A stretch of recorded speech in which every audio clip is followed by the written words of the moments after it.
the right to remain silent. If you choose to speak, anything you say may be used against you in court. You have the right to consult with a lawyer before answering any questions, and you may have him with you or her with you during questioning. If you cannot afford a lawyer and want one, a lawyer will be provided at no cost to you by the Commonwealth.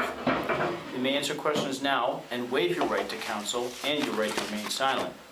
If you decide to talk to me, you still have the right to stop at any time. Do you understand what I've told you?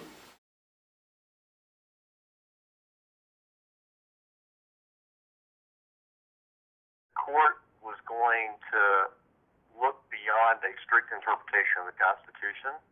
The court was going to look at issues of justice and fairness, and it was going to consider justice and fairness when it reached its decision. Ernesto A. Miranda, petitioner versus Arizona. You have the right to remain silent. If you choose to speak, anything you say may be used against you. If we are talking about equality between the rich and the poor, we are striving for a worthy objective. If we are talking about equality between the policeman and the criminal, we are on dangerous ground. I would remind this court that we are not talking about the police versus the defendant. We are talking about the people versus the defendant. In the same way that we would not talk about the Army or the Marine Corps versus the Viet Cong, but we would talk about the United States versus the Viet Cong.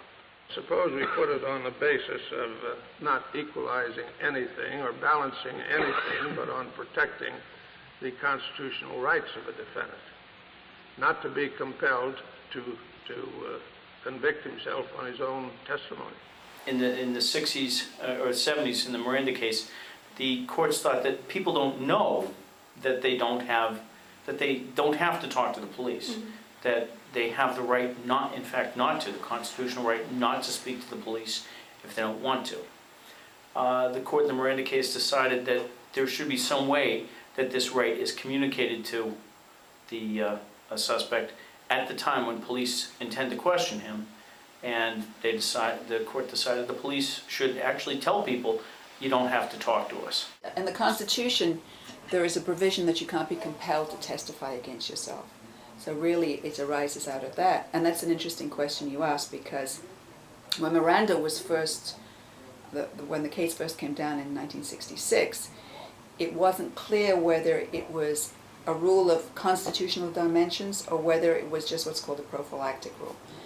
And in, I think it was about 2000, the Supreme Court held in another case that the Miranda warning is constitutionally required under the Fifth Amendment, under your privilege not to incriminate yourself. So it's a rule of constitutional dimension.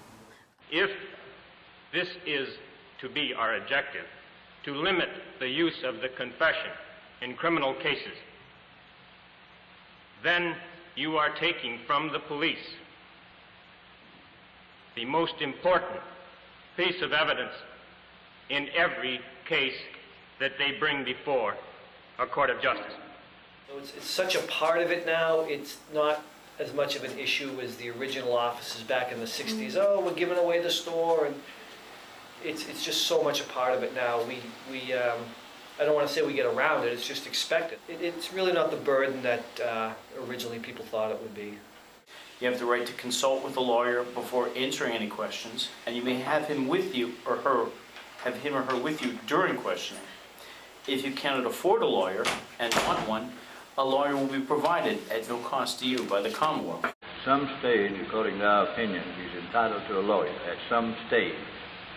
And we've said, as I recall it, haven't we, that that's at the stage when he needs it. Well, again... At least after he's been detained. What about the point of where a man is seized by government agents, and they are, as you say, they are our agents.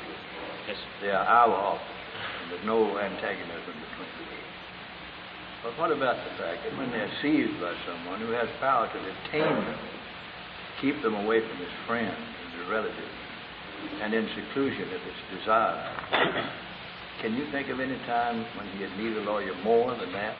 You know, this is very hard, especially for innocent people, to understand. But you don't help yourself by talking with the police. The police will then say, we know, you didn't really mean to hurt her, whatever it was. So then somebody will give a halfway confession that they think is enough to stop the police questioning them.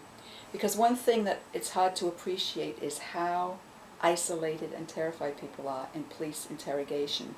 They're alone, the police are there, and all they want is for it to end. So one way for it to end is to give the police a little information. So to say, well, yes, I did have sex with her, but it was perfectly consensual, and afterwards I left. Somebody's been found murdered, and they think that gets them off. And of course it doesn't. It's terrible evidence.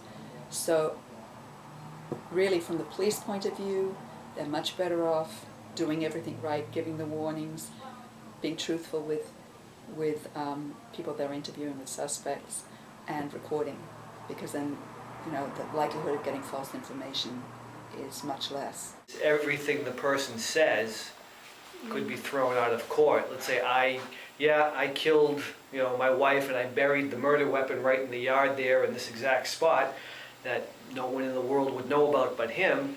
But if the court says you never gave her his Miranda warnings, it was an illegal confession, that particular evidence would be thrown out, and that might be the key evidence that was going to convict this person. So even though it would be like obvious to all of us that he did it, the courts have held that the protection of the person's rights, collectively, is more important than that one conviction. So it's thrown out, and the person beats the rap, so to speak. A lot of these prophylactic rules are helpful in getting police to do the right thing. I mean, the thing that the police, I think, have the most resentment about is suppression of evidence. When a search is in some way technically invalid. Not just invalid because they deliberately lied, but technically invalid. They didn't, fill out the application for a search warrant correctly. But those rules are in fact very important, and the only way to make sure the police are going to follow those rules is if the result of failing to follow them is suppression of the statement. It's beneficial in the great scheme of things, in giving injustice and the way our criminal justice system works. It's certainly a flawed system, but I think it's the best one. It's without a doubt the best one in the world, even with its flaws. And a lot of times we might not like the way it comes out and hashes out. These people have to be given their rights. On the flip side, if you were genuinely, charged with a crime or arrested by the police, and you'd certainly want those rights too if you were an innocent person. So I guess you have to look at the whole scheme of things, that I might not like the way that particular individual, I know that one person did commit that crime and the evidence was thrown out because of a flaw in the Miranda warning. In the great scheme of things, it's felt that better one person go free than the others are convicted. If you go to other countries, most or many of them don't have that right. It's an actual right not to talk to the police. A lot of them don't have that. So we're very fortunate. Like I said, it's a flawed system, but it's the best out there.